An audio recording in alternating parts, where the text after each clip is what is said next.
Without so much as a warning, life hangs in the balance. Human endeavor turns to chaos. And within seconds, nothing will ever be the same. Ever. Coming up, we're going to show you some of the most incredible moments of destruction ever captured on camera. From a race car crushed into oblivion with the driver stuck inside, to the most destructive industrial explosions in American history. Strap in, take a deep breath, because this is Destroyed in Seconds.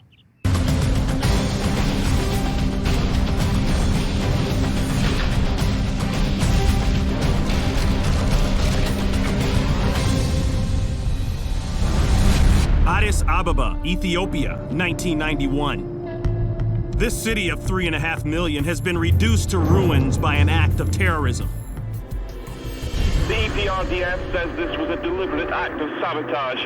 It's a graphic reminder that life had been returning to normal, but now terror has struck again. It started at 4:30 a.m. with a massive explosion. Outside the Ethiopian capital, anti-government rebels have lobbed grenades into the ammunition depot. Artillery stockpiles are set off, shooting skyward and touching down across the city, causing a deadly chain of explosions.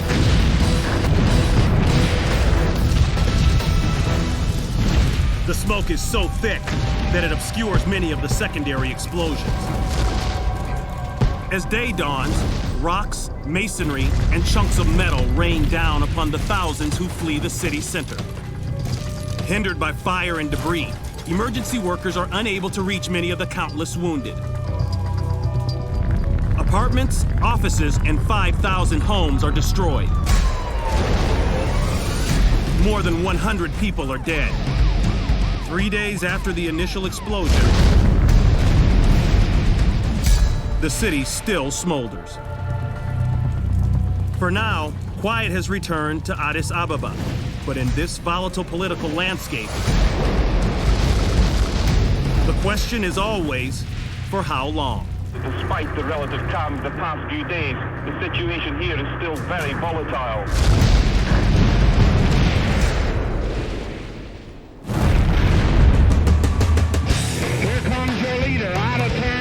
Hagerstown Speedway, Maryland.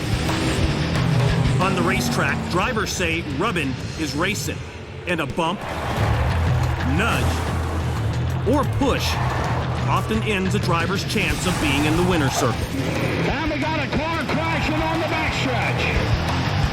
But no one ever thinks that a little shove on the track could turn a race car into something like this. Earlier in the day, the race gets underway.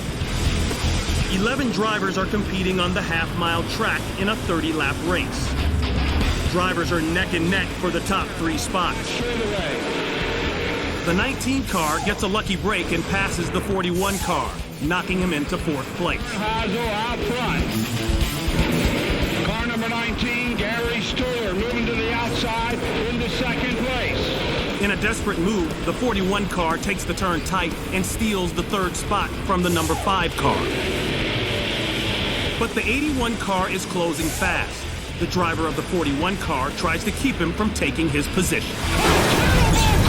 On the back straightaway.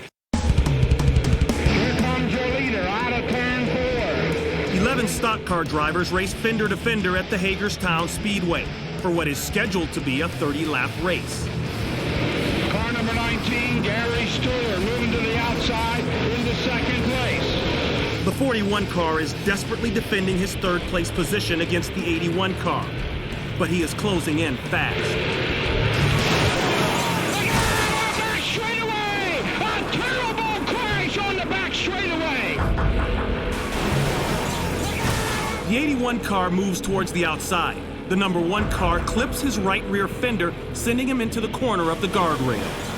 What's left of the 3,400-pound car flips back onto the track, only to be slammed by an oncoming car.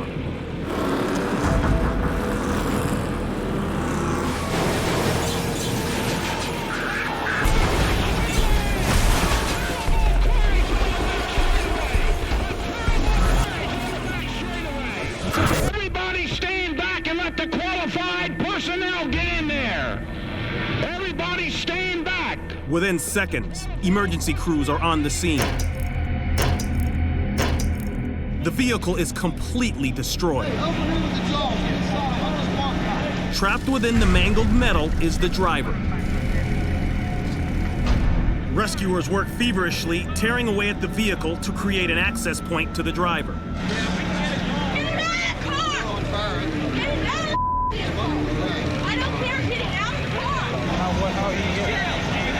After a meticulous and painstaking rescue, the driver is pulled out and taken to the hospital.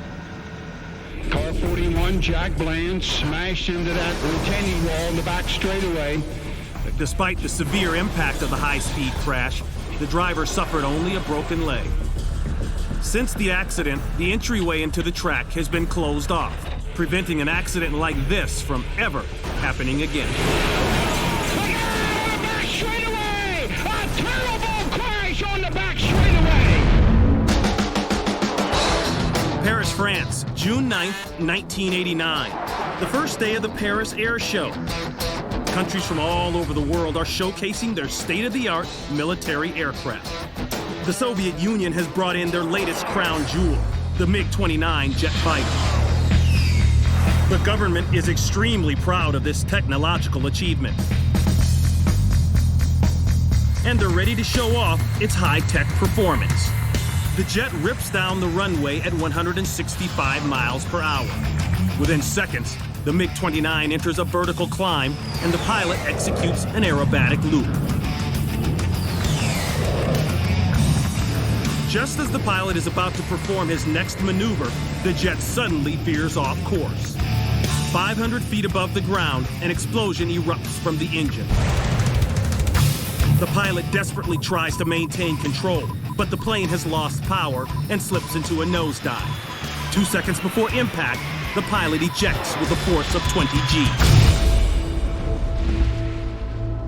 G. Emergency crews scramble and immediately attend to the pilot. Despite being shot out horizontally and hitting the ground before his parachute can completely deploy, he's alive and taken to the hospital. The likely cause of the accident? A bird sucked into the right engine. The pilot suffered only a bruised stomach and a black eye when he bailed out of this doomed $15 million jet fighter. San Francisco, California. 3 inches of rainfall in a 24-hour period. The water pressure is too much for the sewer system to handle. It explodes. Sewer water liquefies the sandy ground, creating an 8,000 square foot sinkhole in the middle of these multi-million-dollar mansions. The people who live there grab what they can carry and flee. Just after sunrise, the landmark 80-year-old mansion gives in to the forces of nature.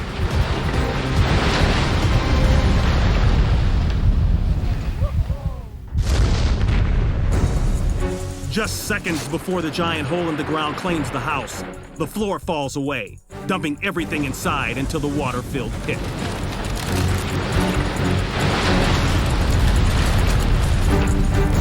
Luckily, the occupants get out alive. Then, the sinkhole sucks away a wall from a neighboring home. In the months that follow, investigators find that a partially lowered gate at the end of the underground sewer system caused water pressure to build up. That caused an explosion of water which created the giant sinkhole.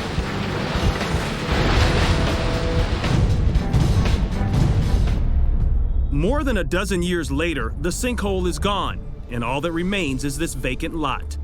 And as of today, there are still no plans to rebuild on the site. 6 surveillance cameras roll at a restaurant on an average day in Wilkesboro, North Carolina. 2 ladies catch up in the parking lot, while in the background an SUV makes its way to the main road. Inside the diner, customers enjoy a break. It's business as usual. Different cameras show patrons eating their food and busy employees working on the next order. And while the man in this booth reads up on the latest news, something grabs his attention. Outside, this SUV is about to turn left onto the main road when an oncoming driver blacks out at the wheel. Still unconscious, but with a foot on the gas, the driver veers straight for the diner. As the minivan busts through the wall, the impact rams the boot and the man into the counter. Despite the severity of the impact, the man is shaken, but not enough to forget about his cap. The man in the booth receives only minor cuts and bruises, and the driver of the minivan escapes injury, thanks to being limp and unconscious throughout this entire accident.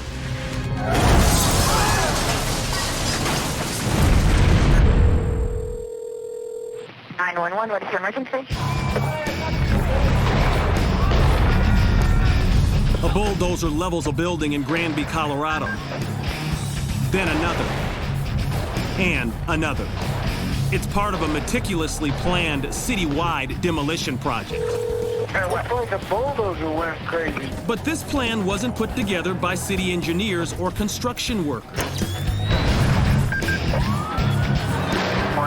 Just received a 911 call reporting that there is an out-of-control bulldozer. It's the brainchild of an angry man with a grudge against a lot of local people and businesses. They can't tell who's driving it, but there is someone inside. The man inside this armor-plated bulldozer is Marv Heemeyer.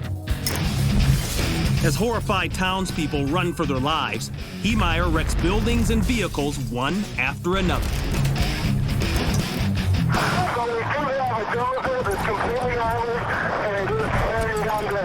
And he's ready to take on sheriff's deputies or anybody else who stands in his way. This is a bad situation, guys. We might need SWAT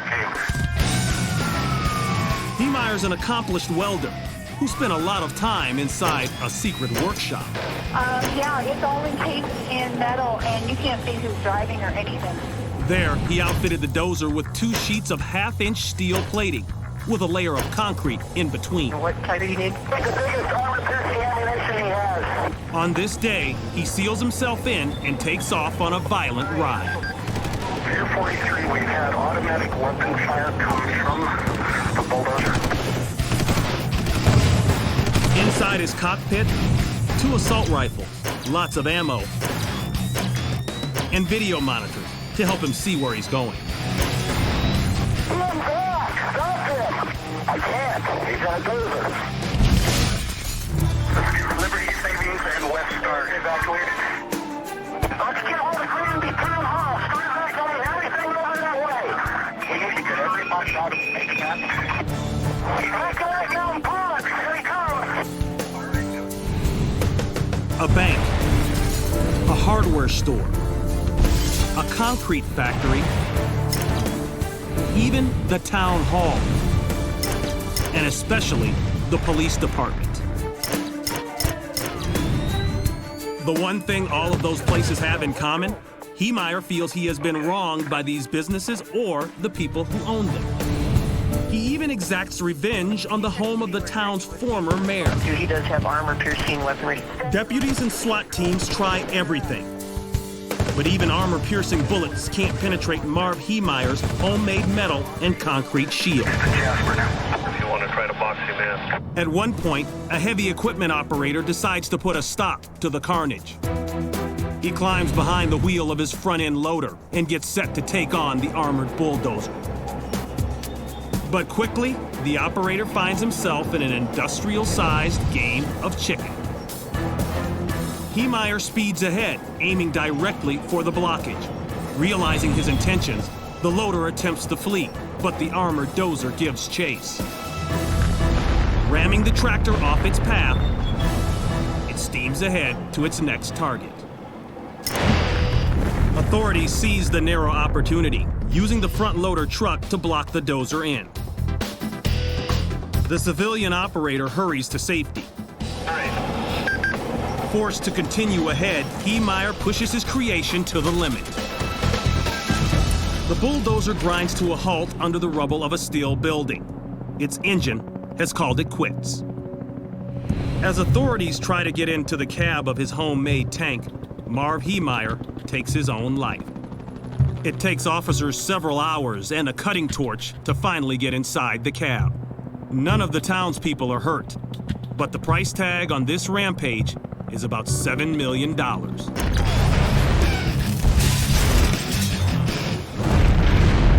A Texas state trooper pulls this driver over and proceeds to issue her a speeding ticket while her passenger remains in the car. Afternoon, Texas Highway Patrol. Can you step on back here to the rear, please? Just inches away from them, traffic is roaring by. Let me get you to come on over here. Let's get off the side of the road out of the way of that traffic there so neither one of us get run over. Ma'am, the reading for your stop today is for your speed. You're traveling a little bit too fast. The officer proceeds to his patrol car to run this woman's information. And after a few minutes, he returns. Let me get you to come on over here, man. If you're up here and anybody hits the back of my patrol car, there's a good chance you're going to get caught somewhere in between that car and your car. I don't want that to happen to you. For this Texas lawman, it's all business and all about safety. See?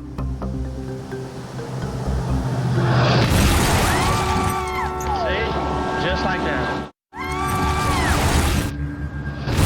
The immense impact launches the van onto two wheels, seemingly defying the laws of physics by not flipping over. The driver then pulls over to the side of the road.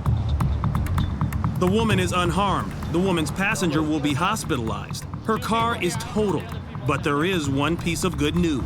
Is this a rental car? Yes, it is. See? Just like that. What you're looking at is the biggest industrial disaster in American history. Almost 600 people are dead. 2,000 more are homeless. 500 homes have collapsed, and 1,100 cars are destroyed. This destruction all traces back to a small fire on a docked ship. April 16th, 1947, Texas City, Texas.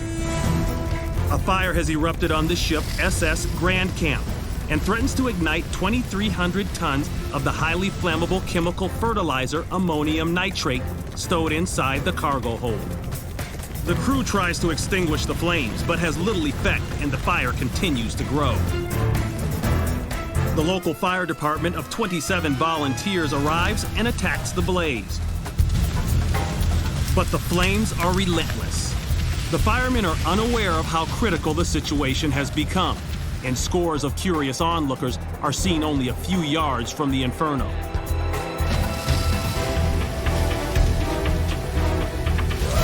Then, the ammonium nitrate ignites.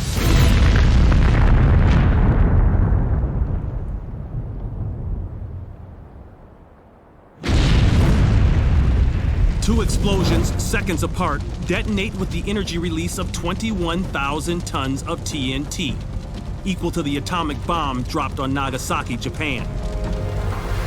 Emergency crews and firemen from across the state arrive to help. Much of the town is on fire, and hundreds are in need of medical treatment. By nightfall, the volatile situation takes a turn for the worse. A freighter, also loaded with ammonium nitrate, has caught on fire. Firefighters risk their lives to douse the flames, knowing another major explosion could detonate at any moment.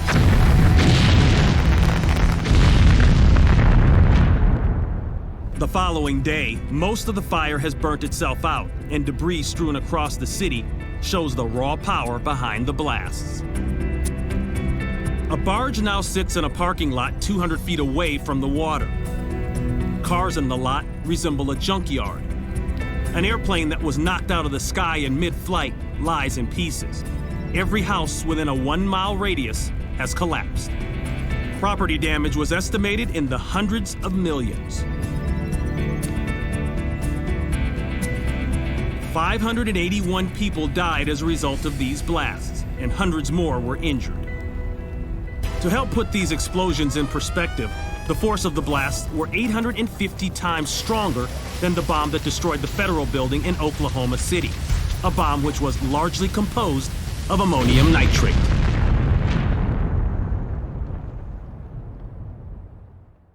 This was destroyed in seconds. I'm Ron Pitts, and we'll see you next time.